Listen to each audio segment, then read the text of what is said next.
So where did Sears start? You know, Redwood, Minnesota, and it was such great pride that it was right in our home state. In 1886, Richard Warren Sears, who was a railroad freight agent out in North Redwood, which is out by Redwood Falls, Minnesota, out in the southwestern part of the state, got a shipment of watches.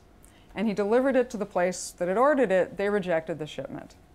So he thought, well, these are pretty nice watches. Rather than sending them back, I think I can sell them. So he did. And a year later, he moved to Minneapolis and started functioning as the Sears retailer. He was mostly doing watches and jewelry.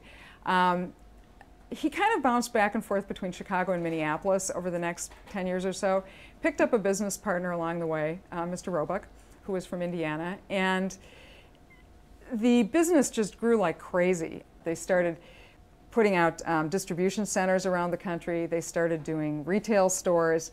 And so the Minneapolis store, which was, construction started in 1927, was part of this just enormous expansion.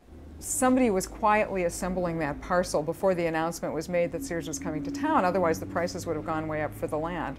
It took about 7 hours to get all the permits. This area was zoned residential, and they needed a height variance, they needed various variances, and they got them all. And then they made their announcement and they started going into construction, and 10 months later the store opened. A lot of them just put the tank on top of the roof and they never did anything to disguise it. Nimmons, when he did this, he made it part of the tower. The tank was in the very, very top of the tower. And I mean, you could probably notice from the ground if you were looking up that there was a tank up there. It wasn't, there weren't people up there. He disguised it. It adds a little more of a finishing touch to the building. That's an awful lot of extra brick to just hide a tower. Yeah, but Sears was willing to do it because it's also part of the company's image. The parking lot was an important element of the Sears store. A lot of people tend to just think of buildings when they think of things being historic, but there are all sorts of other landscape and site things that are also related to it. So when we did the study, we discovered that the parking lot really did have historical significance. There were some proposals as part of this project to build pretty aggressively on that site. And the State Historic Preservation Office said, you can't do that, it's historic. The guy who was president of Sears at the time was Colonel Wood. He had been in the military.